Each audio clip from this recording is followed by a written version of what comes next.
Okay, well, good evening, everyone. Another full house, which they often have been.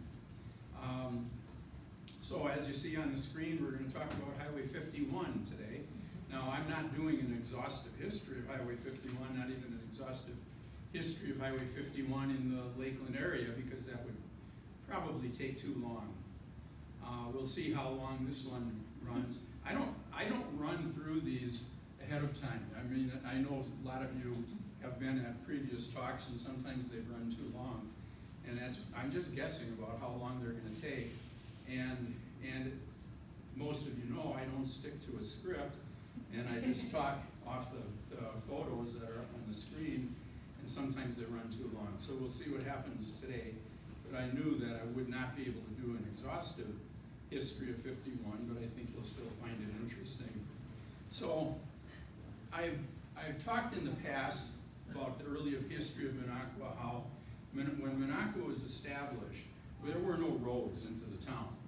It was a railroad town, and it was created by the railroad's construction into Minocqua. So the only roads in the beginning were the railroad onto the island of Minocqua, and they did a tote road, because in the construction of the railroad, they did a tote road all the way up from Merrill, and at the thoroughfare, the Lake Minocqua thoroughfare between Minocqua and Wagassaga, the lake hadn't been dammed yet at that point, so the water level was 5 feet lower than it is now. And so they just ran wagons across the thoroughfare and made a road to go up around Lake Minocqua along the shore and then come down, and I'll be showing you that. So we're talking about the railroad camp being here during the construction, and from there they ran a wagon road approximately like this, and then actually right along the shore here, all along the shore, and I went too far, and across ahead of the marsh, what's now the pond, was just a marsh and a swamp, because again the water level was 5 feet lower, but it was a marsh and swamp in that area, and then came into the town. So that's how the tote road into Minocqua was built to begin with. Minocqua itself was platted this way, and as you can see from the plat, there was no consideration for roads into Minocqua or not, or from any direction.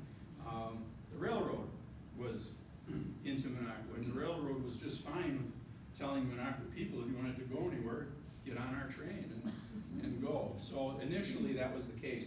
It was partly, a big reason for that is when Minocqua was established, there were no towns around here. Hazelhurst wasn't here, Lake Tomahawk, Lac du Flambeau, Star Lake. Woodruff was just in the process of being established. Woodruff was about 6 months behind Minocqua.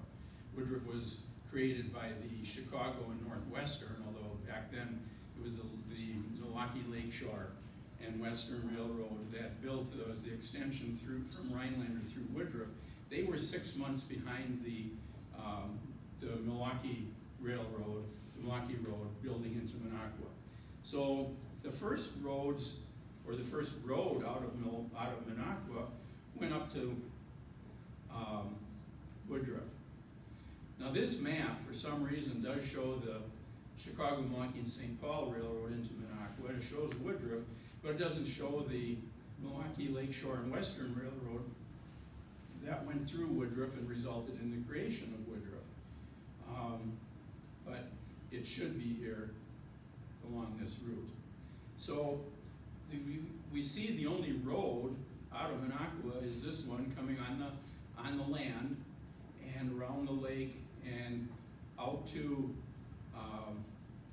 Shishabagama Lake and Squirrel Lake. Those were the first two lakes west of Minocqua that were settled with resorts, early resorts in the area. Plus the road branched off here and went up to Trout Lake. John Mann had a resort up at Trout Lake. And there was also a Trout Lake spur coming out of Woodruff to the Trout Lake Road. Those were the roads in the area in 1890. This is an 1890 map or plat map. Now, the town of Hazelhurst, the village of Hazelhurst, was created in 1889 and did exist in 1890, but there was not yet a road between Minocqua and Hazelhurst. In 1890, the Oneida County Board did establish a county road between Minocqua and Hazelhurst, and it was built by the spring of 1891.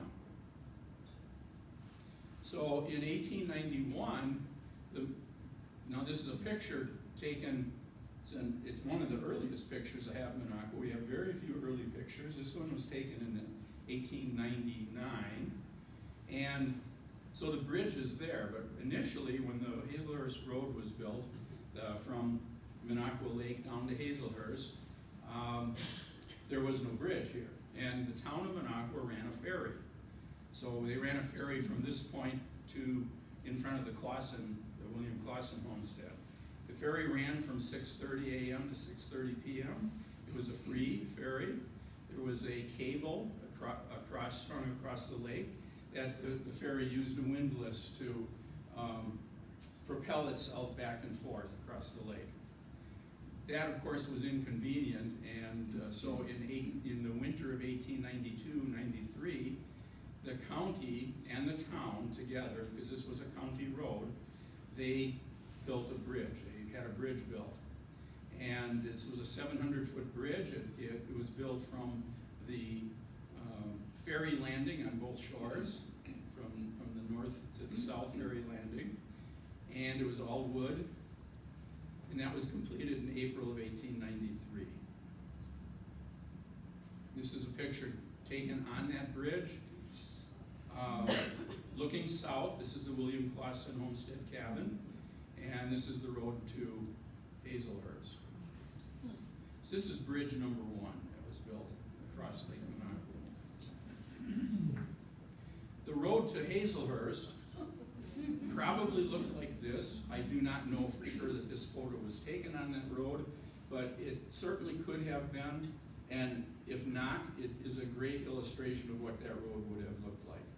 And there are some hills between here and Hazelhurst, so that's another reason why I think it's very possible this actually was taken on that road. But although it was cleared, certainly it wasn't gravelled, it was just a bare dirt road. Now this is the picture taken on the second bridge. The Minocqua Bridge the first bridge was built in 1893, the second bridge already in 1901. The first bridge only lasted 8 years. They probably didn't drive pilings well, and so by 1901 they needed to replace it. This is the second bridge.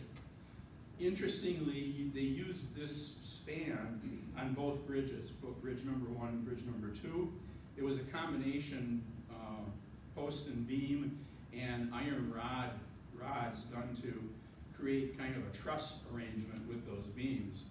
And they used it on the first and second bridge. This is the second bridge looking north towards town.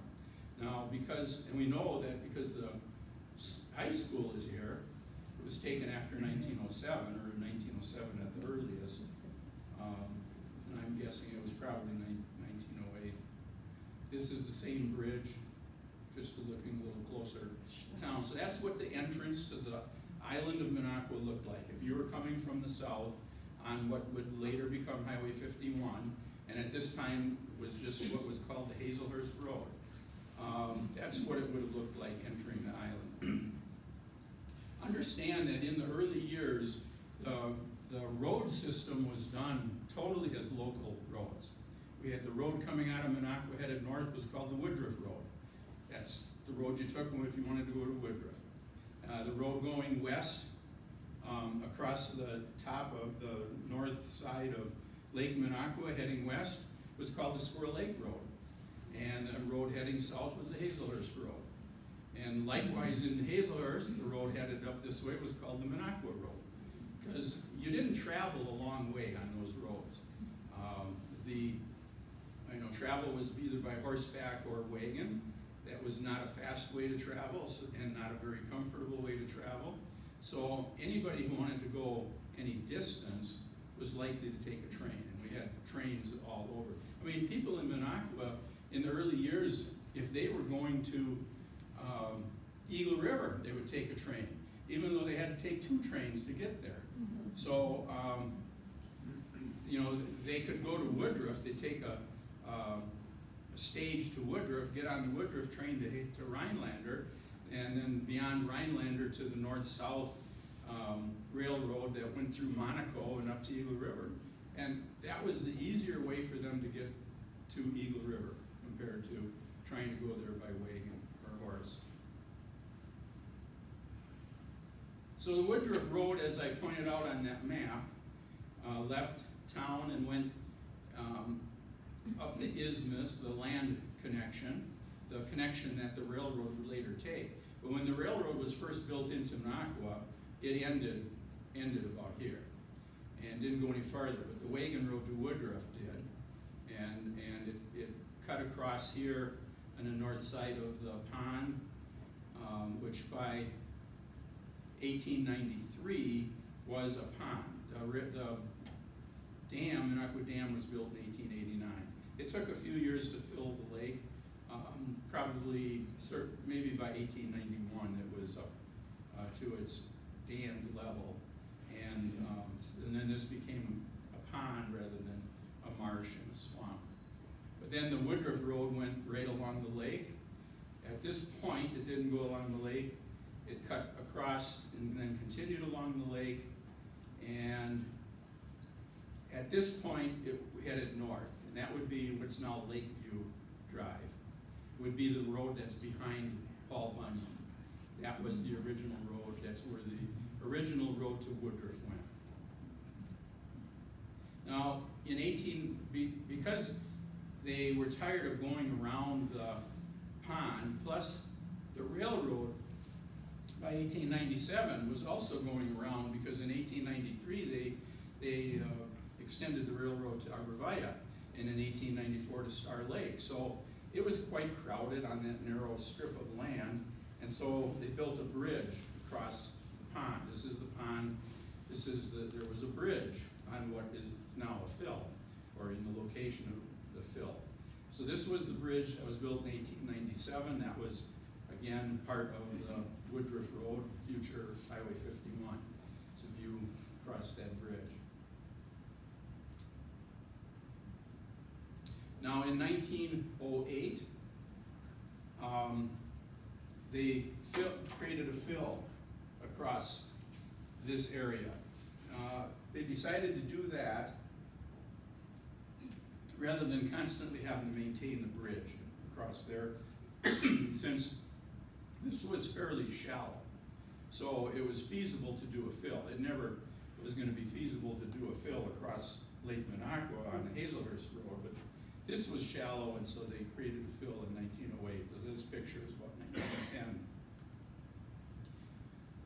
Now, in Minocqua, in town, this is an unusual picture of Minocqua.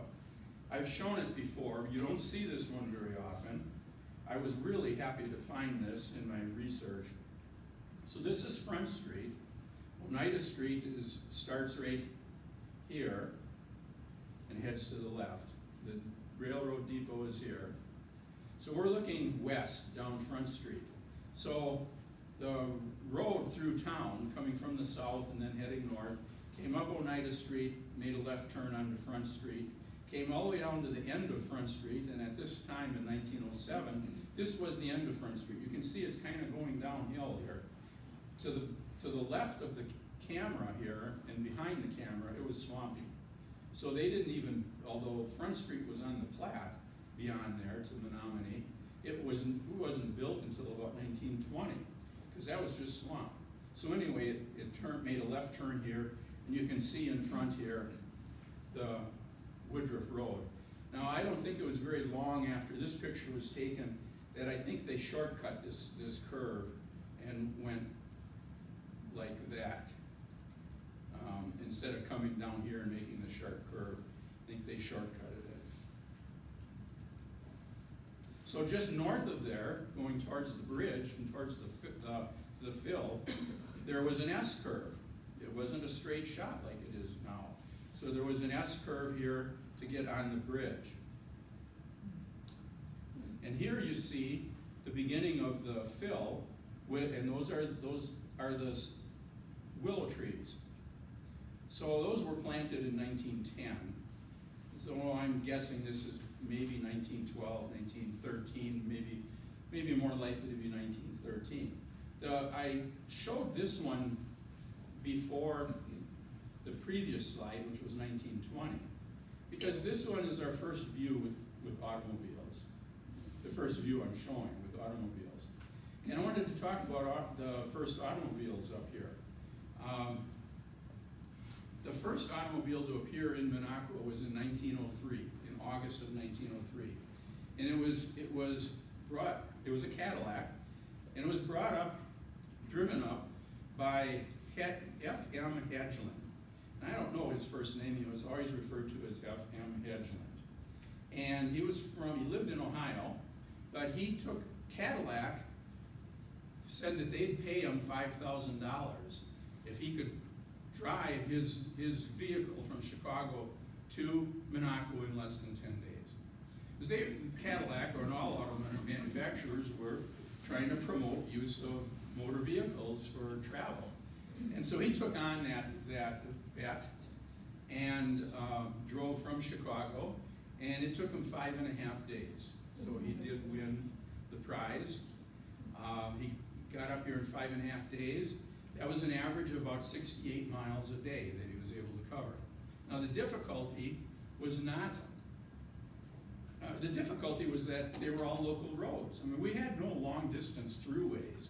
I mean, you would get to one town and have to figure out, now, which road out of here do I take to get in the right direction? And so that's what slowed him up. Of course, condition of roads would be a problem too. They were typically dirt, but down in northern Illinois and southern Wisconsin, the roads were probably fairly decent, but still, they were all short haul roads. There was no sign that said Minocqua 200 miles this way. They just weren't set up that way. So he had to find his way to Minocqua, and that's what slowed him up considerably. Because by 2 years later, and he kept bringing his car up here every summer. He was a Trout Lake resident, and in fact, there was a Trout Lake cottage owner that was with him on the trip, that first trip from Chicago. His name was Fred Wolf. So on that first trip up, it took him 5.5 days, but by 2 years later, when he came up, he was able to do it in 3 days. And that's not because the roads were better and car wasn't better. He was using the same car, but he knew his way better. So that was the difference. Automobiles weren't really very common in Minocqua until about, I would say, 1913. And maybe this picture I should have labeled as circa 1913, because it's more likely to be able to see two vehicles on this road, on Woodruff Road, headed out of Minocqua. Now, the state published the first state highway map in 1918. The state first couldn't, prior to a state constitutional amendment in 1911, couldn't actually be involved in building roads. It was, for some reason, against the Constitution. They could not spend money on local projects. I don't know why that would have been in there, but that was the case. And so they had to change the Constitution to get the state involved in building roads. So they changed the Constitution in 1911. They really didn't become actively involved in road building until a few years later. Up here, probably the earliest was 1915.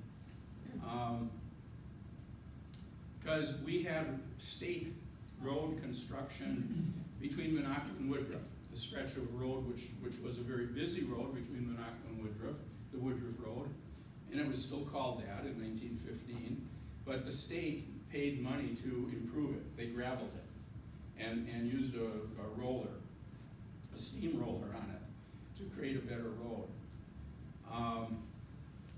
So that was the first state road in this area.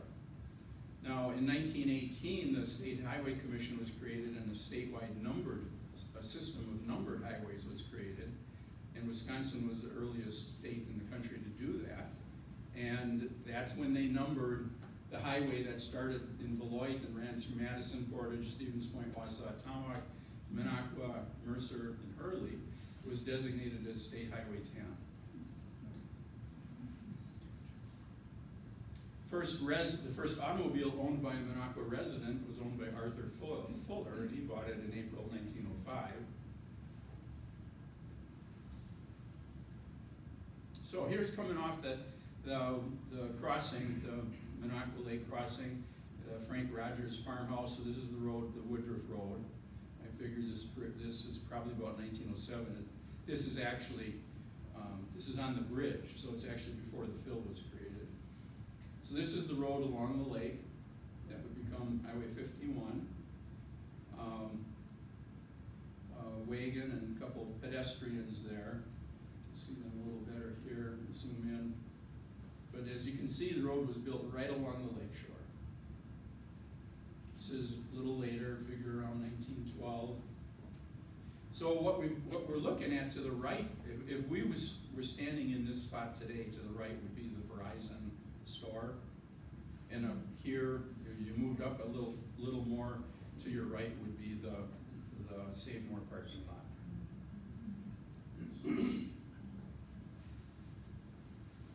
Things are growing up a little more. This is about 1920 probably.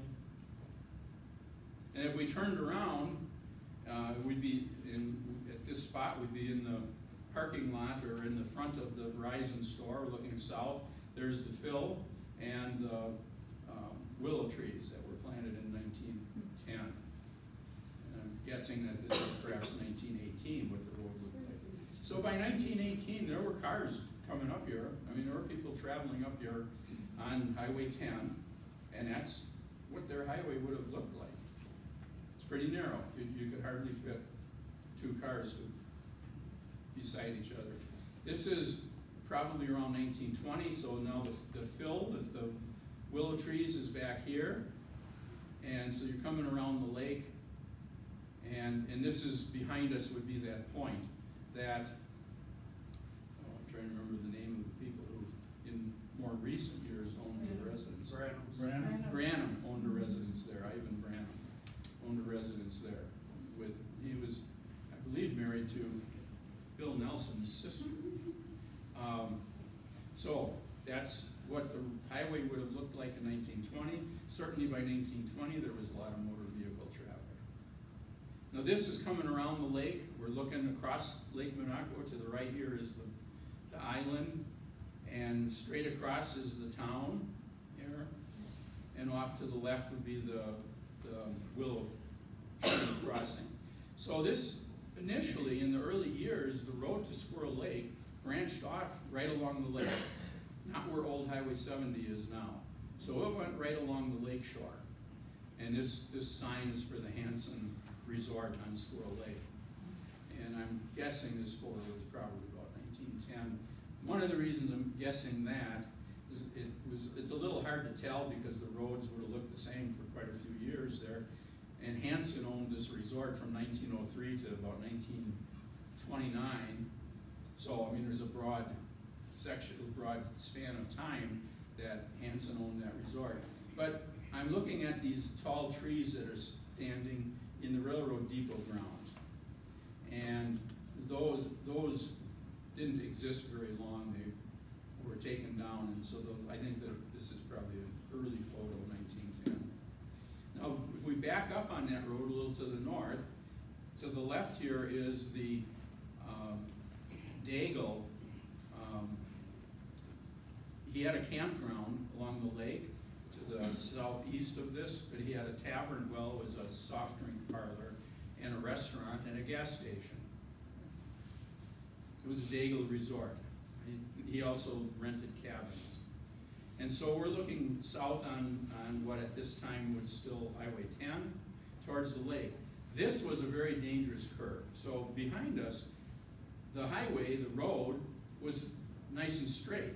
And so cars would come down that pretty fast, and then they'd hit this curve. A lot of vehicles went off the road here into the lake.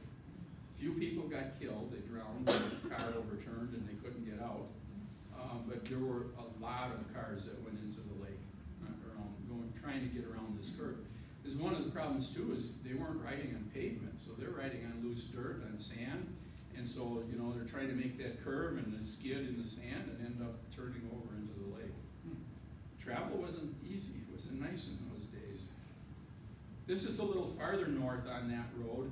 You can't see the Daigle gas station and resort. It's behind the trees here. This is probably taken about where old Highway 70 today now crosses Lakeview Drive. So off to the right here would be the former Butler Dental Office, now Lonsdorf. To the left would be where Paul Bunyan is. But this is what it looked like in 1929. And then this is the intersection of Highway 51 and Old 70, probably about 1930. By that time, they had moved the Highway 70, the Squirrel Lake Road, away from the lake shore of Minocqua up to this point, so that it made a straighter shot to the west. And they didn't have any sign regulations back then. They had lots of signs. Now in Woodruff, Highway 51 came to this corner. Highway 51 is coming from off to the left, to the right here, and it had to go around this corner and then go east on what is now Highway 47. It had to go east about half a mile. This picture was taken, and then it headed north on the road that's today called Old Highway 51.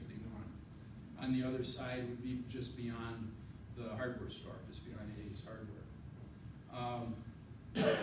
This is a little later, the road. This was 51, going up Main Street in Woodruff. Still 1920, 51 going up Main Street in Woodruff and then turning left. So we're talking about making the turn in downtown Woodruff here, and then coming to right here, which is what is now known as Old Highway 51. It isn't half a mile. Looking at this map, it's probably closer to a quarter mile that distance. But in 1929, and this is a 1938 topographic map, so you see by this time Highway 51 went like this, and they made that change in 1929. It was strange that there was no publicity, no articles about it in the Minocqua Times, but I know that from other sources that it was done in 1929, and it was a pretty improved road. And one of the reasons I know that it was built this way is Art Perkins, who had a tire and gasoline, and gasoline shop right here at the intersection with 51, the old 51. He in June of 1930, he built a new tire shop. It was a log building along 51, the new 51.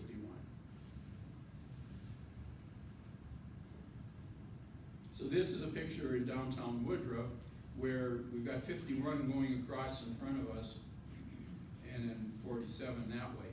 47 had stop signs. At this time in 42, there was no stop sign in 51. 51 was a through highway. It drove through Woodruff without stopping, and in fact continued that way until the summer of 1958. Finally, in the summer of 58, there was four-way stop signs put on this intersection.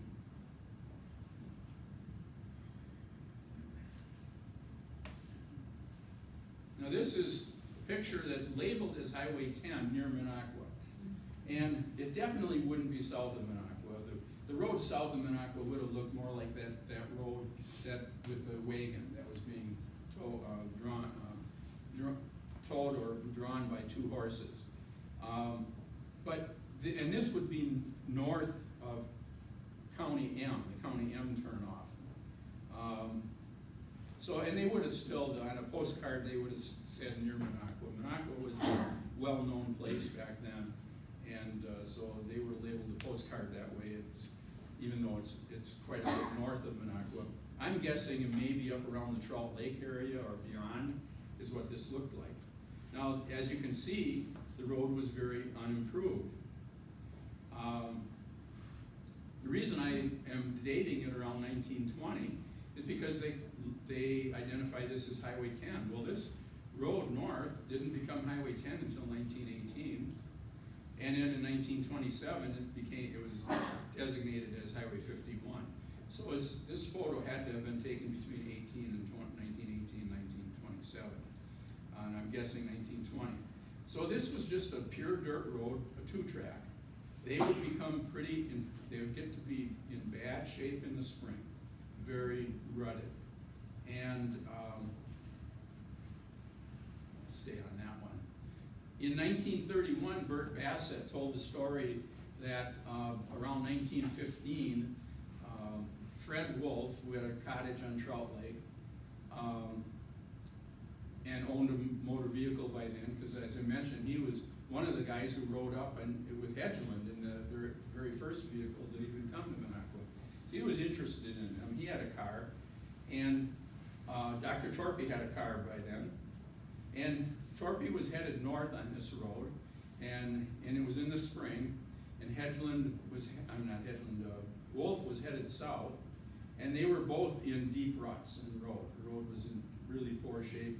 Deep enough ruts that when they met, came together head to head, neither one of them could turn out of the ruts, which that sounds strange to me because the old Model Ts and light and similar vehicles were pretty maneuverable on dirt roads and bad roads, but they got into an argument over who was going to back up. Dr. Torpy wanted Wolf to back up to Trout Lake, and Wolf wanted Dr. Torpy to back up to Woodruff. And Torpy probably told him, well, I'm on an important job here. I'm going to see a sick person. You back up. Well, luckily, John Mann came along, the owner of the Manitowish Resort, later known as the Cardinal Resort, Cardinals. He came along in his horse-drawn wagon. And so he unhooked his horse and pulled one of the vehicles out of the ruts to the side of the road so that the other one could continue, and then they were able to go their way. So that was an interesting story. It illustrated how bad roads were in those early years. This is a little later. This is a car from Minocqua. This is up in the Trout Lake area. But that's Highway 10 or 51. It's because this is taken about that time, about the mid-1920s. It's hard to date it. So this could have been Highway 10 or it could have been Highway 51 at that time, but it's undoubtedly the mid-20s.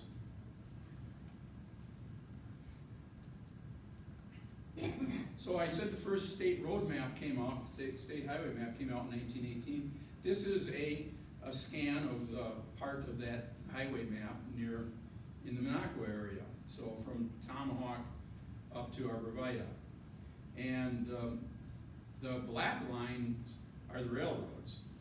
The red lines are the highways. So this road here is what's now Highway 8. It was called Highway 14 back then. And at that time, Highway 8 or 14 used the route that is now used by Highway K between Rhinelander and 51. And the Highway 10 between Cashion and Hazelhurst was off to the east of where the highway is now. I mean, the highway now goes straight south, like that. So it was off to the east on what is now Lakewood Road, and it went through Harshaw and Good now. This is not a very detailed map, and it was still a help to give the big picture to people traveling by cars. The earliest guides that were printed for motor vehicle travelers, King, I think, was one of the leaders. King put out a guide that it was totally written. It wasn't a map.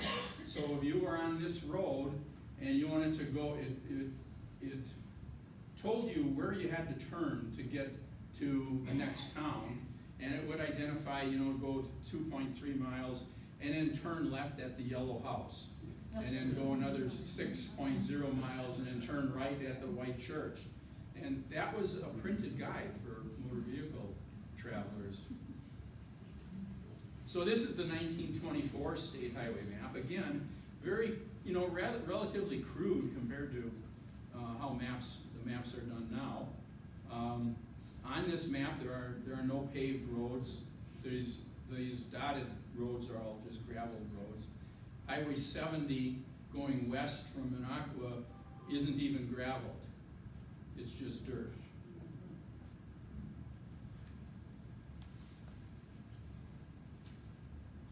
Now this is a view of what Highway 10 looked like about 1925 in Harshaw. This is Birch Lake. That's Birch Lake Resort here. At this time it was called Idlewild. Now in the late 20s there was a good roads movement. People were relying more on cars, or wanted to rely more on cars to travel, and there was a lot of pressure for better roads, and especially paved roads. So the state of Wisconsin established the gas tax in April of 1925 it started. It was only 2 cents a gallon.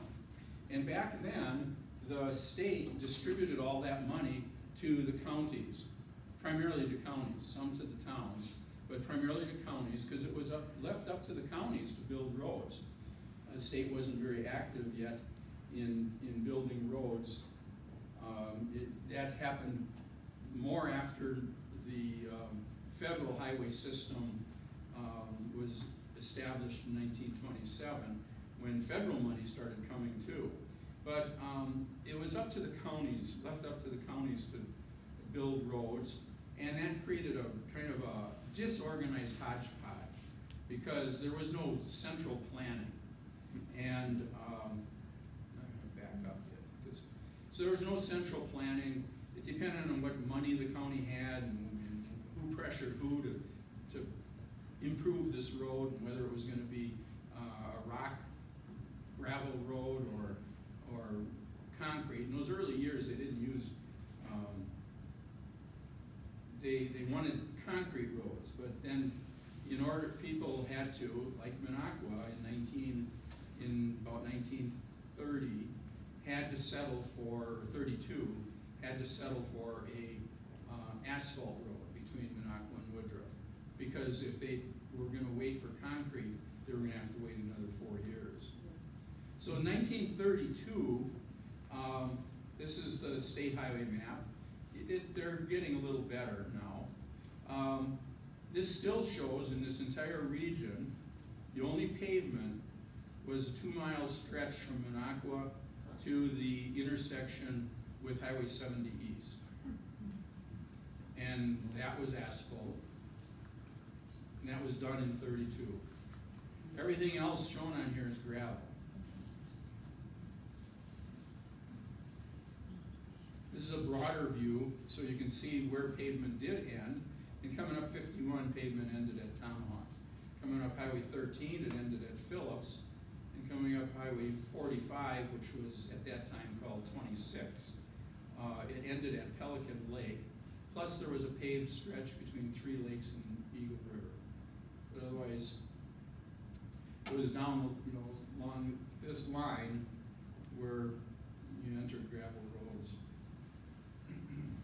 Now in 36, I want to go back because it shows something on that. This shows right here, see this dotted line. In 1932, the state planned on building a realignment, a relocation of Highway 51 from Cashin up to Hazelhurst, because this route along Lakewood Road was slow and curvy, and it had it was difficult for driving. So they did have this surveyed by 32, but that's all this dotted line indicates. They know that there's going to be a new route here, but in 32, all it was surveyed. Now in 34, they did open the new route, this section. They didn't gravel, it was only gravelled until 36. And as this map, 1936 map indicates, now it's a paved road up to a point about a mile south of Hazelhurst. So the pavement has moved north. Plus, we've got pavement from Minocqua now beyond Highway 70 East up to a point north of Trout Lake. By 1940, it's better. Still have pavement only to Hazelhurst, but at this point it was through the village of Hazelhurst. We have a stretch, though, with no pavement between Hazelhurst and Minocqua. That stretch was still being worked on in 1940, where they had to realign it to what's now. And then from Minocqua north, it was paved most of the way to Hurley. There were only two sections here that were not paved. That's by 1940.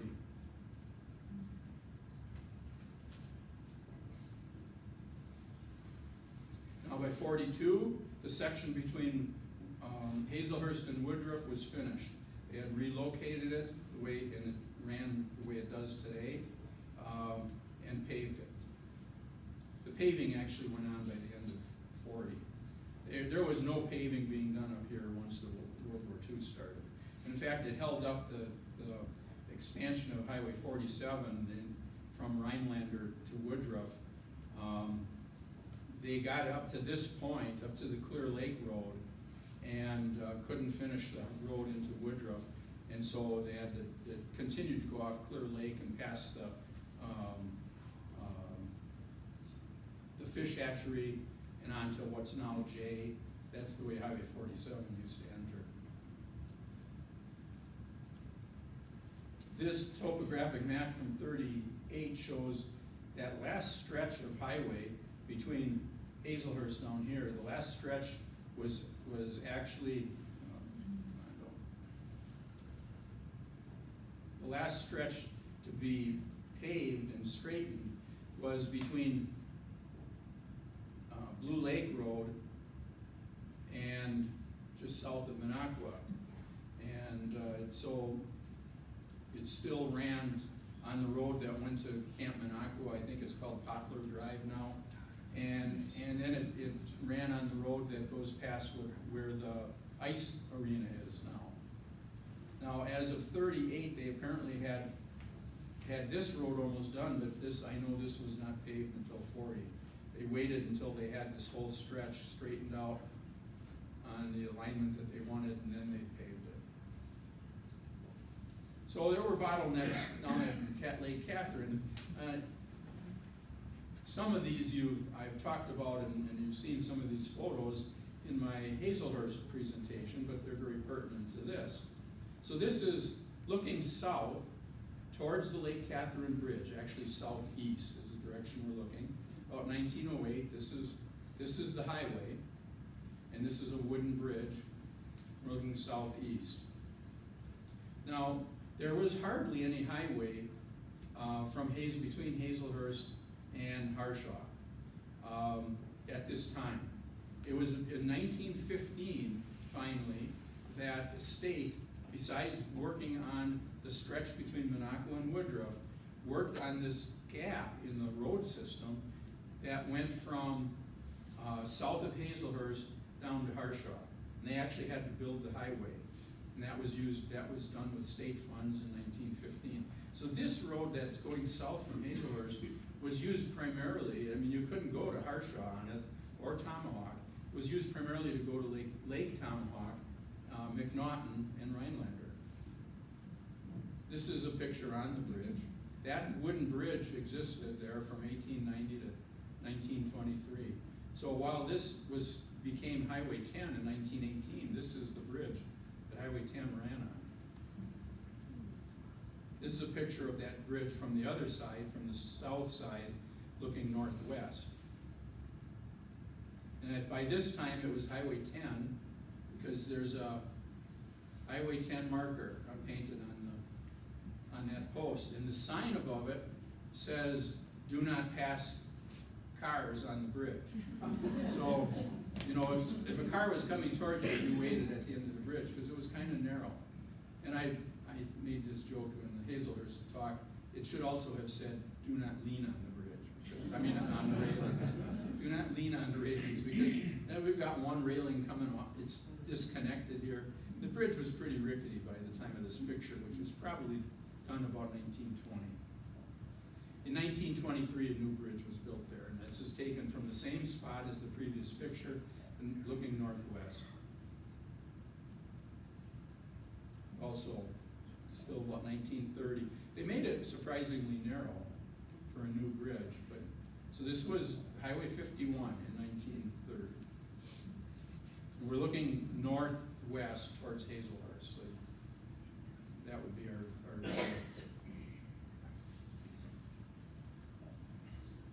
The 1932 to 1936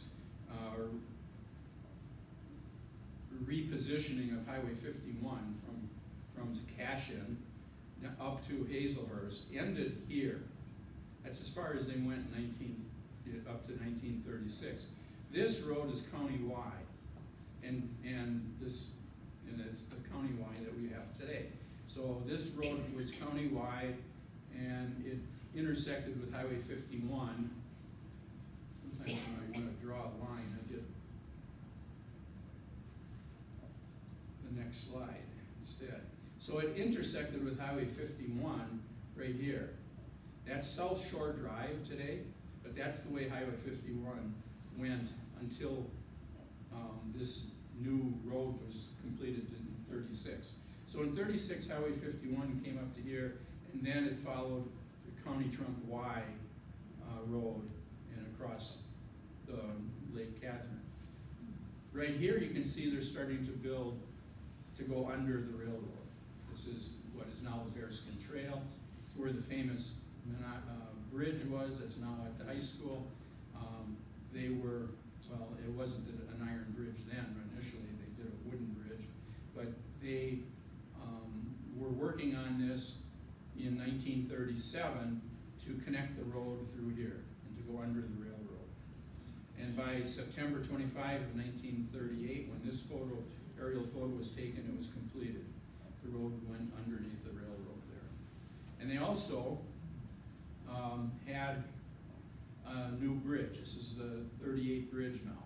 And the old 1923 bridge is removed.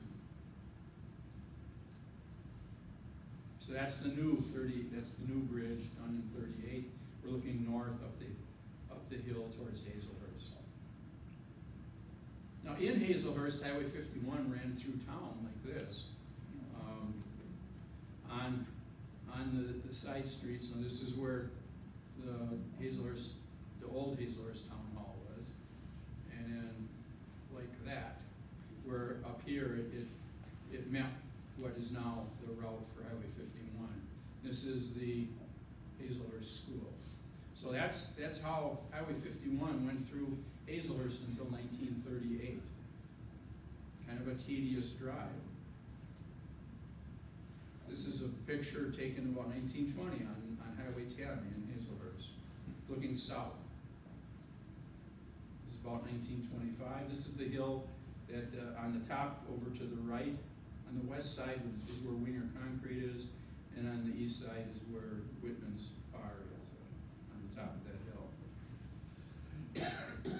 In 1938, they built a bypass for Highway 51, bypass around the village of Hazelhurst. This is probably about 1948. So what happened, and they built the bypass, but then the village of Hazelhurst moved out along the road, along the new highway, of course. So that's where all the commercial activity is now, along the new highway. This is looking north in Hazelhurst on Highway 51, about 1948.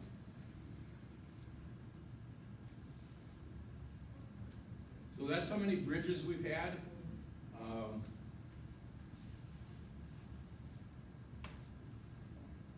And I was surprised to find out, because my research is primarily the olden days, not this newer stuff.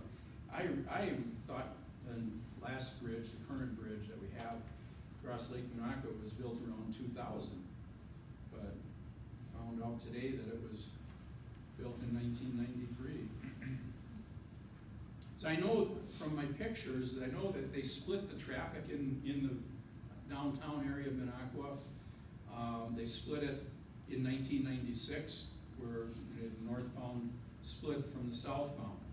And that split was kind of delayed because it was a big controversy in Minocqua, if you remember. I mean, a lot of downtown merchants led by Helterhoff were really against the splitting of the traffic, and I think it really turned out to be a non-issue.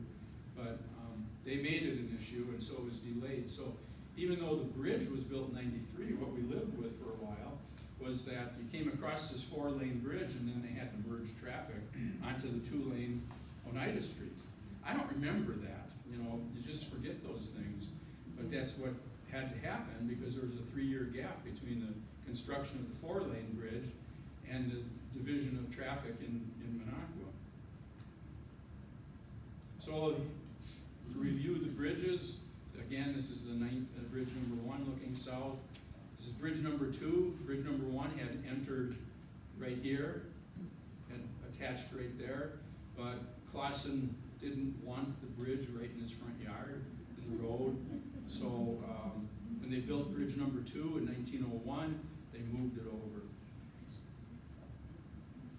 And this is still bridge number 2. Looking, here's where the yacht club is now. The old Clausen houses. This is bridge number 3. Bridge number 3 was a straight shot up to a V, and you went over the V and then down, so that it allowed enough clearance for boats to, higher boats to go under the bridge. This is the same bridge looking from the south and towards Minocqua. You can see the condition of the road in 1915. So there were a lot of vehicles driving around in 1915, but this is the main road they were driving on, and that's the condition it was in. Now, in 1927, we got a substantial bridge because federal government joined in. In 1926, Highway 10 became part of the federal highway system and was designated as U.S. Highway 51. And in 1927, when this bridge was built, the federal government was involved in helping to finance it. And so this is our first substantial bridge. This is from the south side looking towards town. A little later, 48, I guess. This is an interesting photo because it looks, when you're driving across the bridge into Minocqua, it looks like you're entering a forest. Kind of different from what you see today. But that's ironic or interesting because when I show pictures of the very early years of Minocqua, people often comment about, there's no trees. And there aren't, because they were all cut down to plat the village. And so by 48, the island was pretty well covered with trees again. Which illustrates that trees are a renewable resource. Where's Vazaki's? Well, this is Vazaki's here.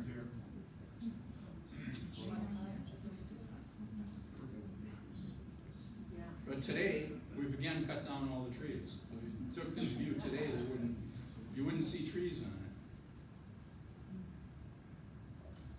Same bridge, 1927 bridge, in about 1955. Now the Lakeview Motel is there.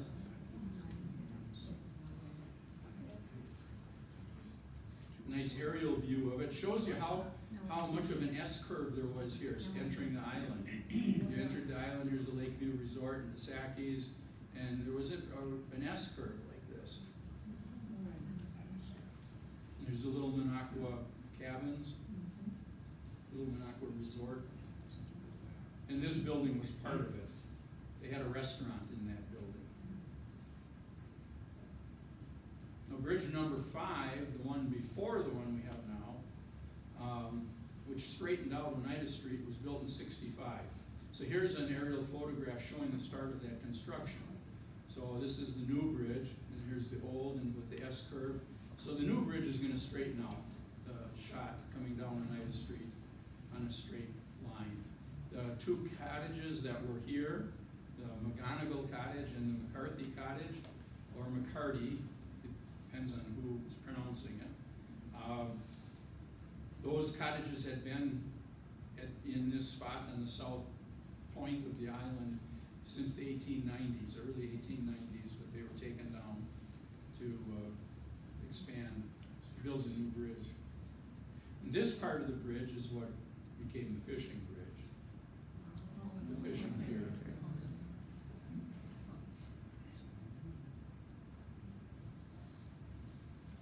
A little closer view of that S-curve area.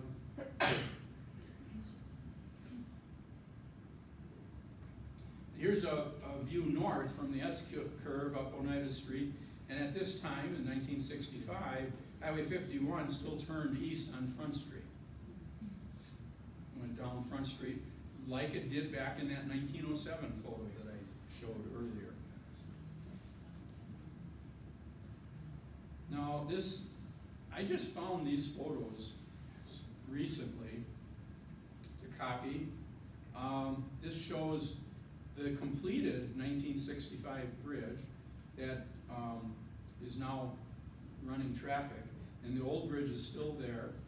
I'm guessing because this is a spring photo, but before leaves are out. It's probably April. But this shows the approach to the new bridge, and combined with the old bridge. So it's an unusual photo to see this. And the Lakeview Motel there. Same bridge, the two-lane bridge, about 1970. And the same bridge in March of 91, just 2 years before it was replaced. They should have left that old part of the earlier highway so people could park there when they go to the yacht. Yeah. And this is north of the bridge entering the town in 1994. This is north of the new bridge, the 4-lane, and it's where the traffic had already been squeezed down to 2 lanes to enter Oneida Street. And this is what it looked like then before they did that bypass. When they did the bypass, the Lakeland food and beverage was torn down to make the curve here. And then Citgo rebuilt. They bought what was left and rebuilt their gas station.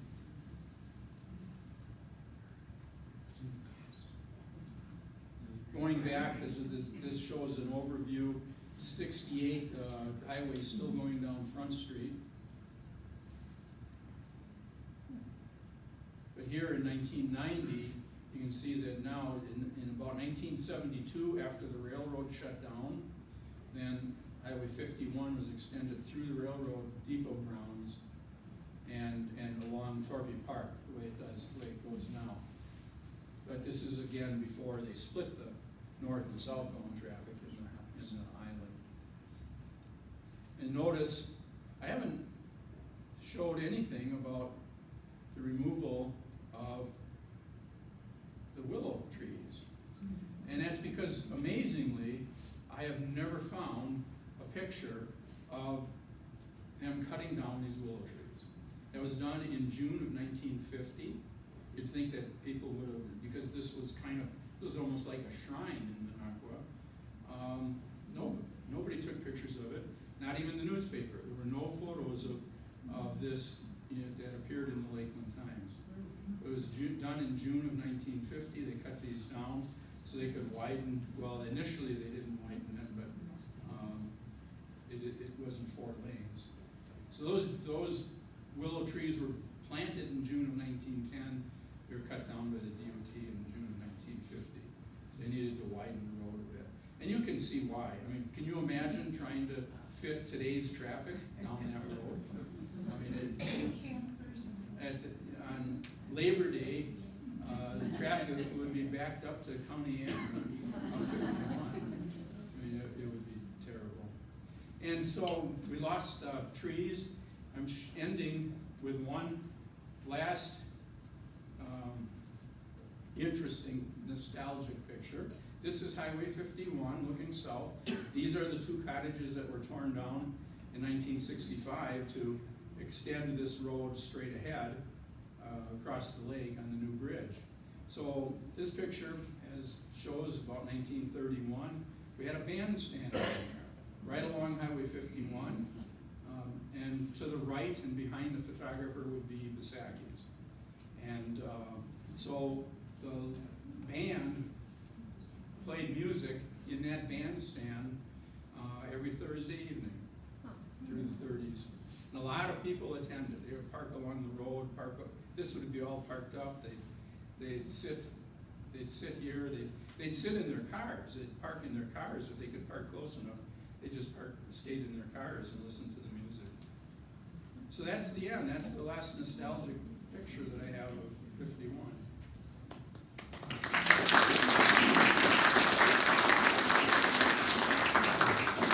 So, I made it in an hour and 5 minutes. That's about what we want, I think. And I'll take pictures. Yes, Richard. Dan, I got a question. When you're talking about the bypass going through Minocqua, north and south, controversy at the time, Yes. could be split up. An undercurrent at that time, my recollection is, well, if you don't sort this out in Minocqua, the road's going to go west around Kawagasaki. Well, the state DOT, if you ask them if they have plans or didn't they have plans to bypass, Minocqua said no, we never did. But I have a specific memory of it being a topic in the late 70s, and the DOT did actually publish a map showing how they would bypass Minocqua. It'd have to be a lot farther west than just going around Kawagasaki because of the lakes and swamps that we have all over this area. A bypass was going to be very difficult to accomplish, and they were going to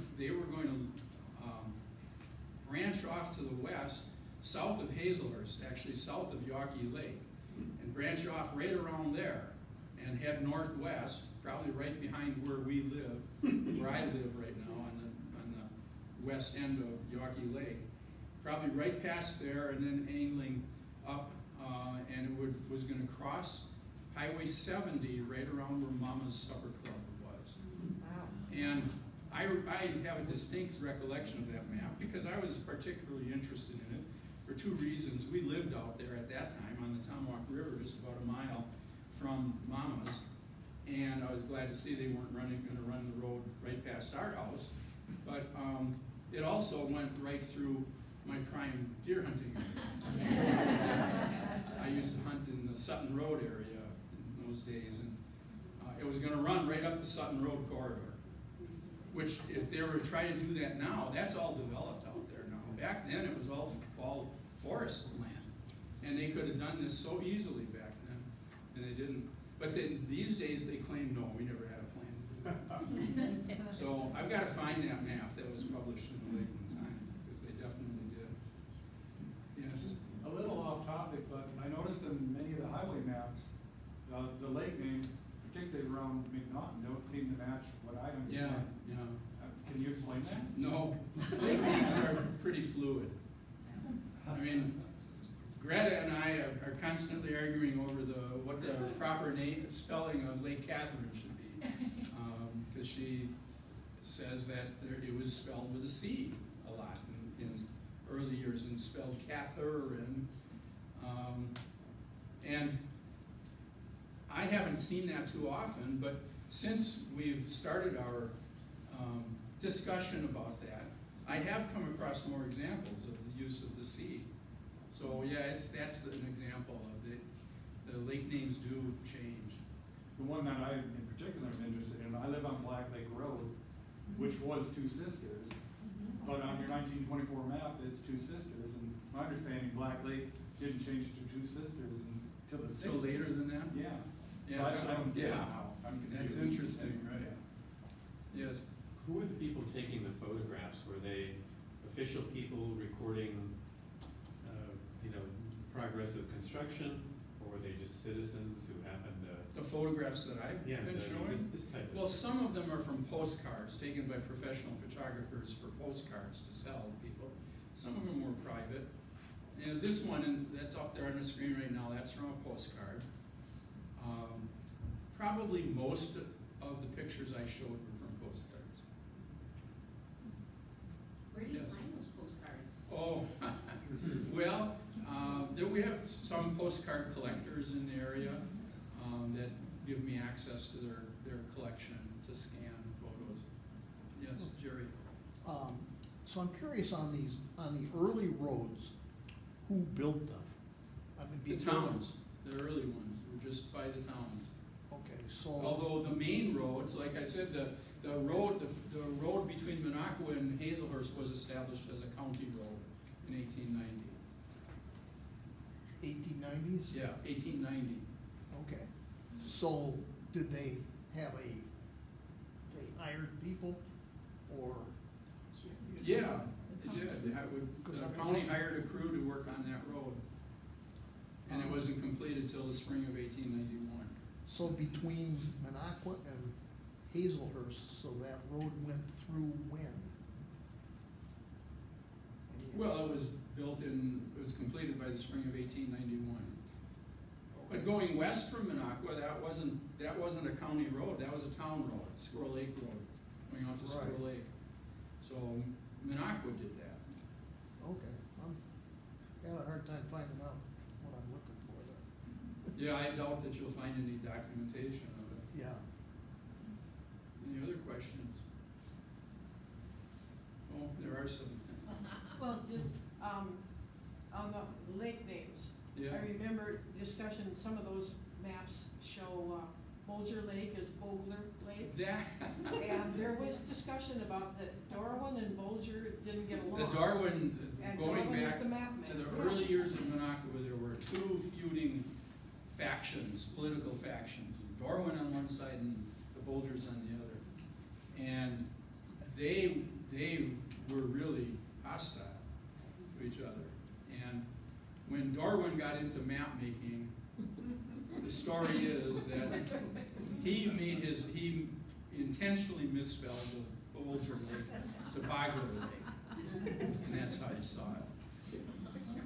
Where is this exactly? I mean, is that at the end of the bridge then? Well, Going north? Bisakis would be off to the right yet on this Oh, to one. the right. Okay, so we're looking south, right where it's gonna hit that curve. Yep. I've always been amazed that Pike Lake and Round Lake, they were developed around the 1900s. Mhm. And how in the world did they get out there? From Fifield. Yeah. Oh, The road from Fifield to Pike Lake was improved before the road between Pike Lake and Minocqua. It was a gravel improved road, and long before the Highway 70 or the Squirrel Lake Road, which became Highway 70, was gravelled out to that point.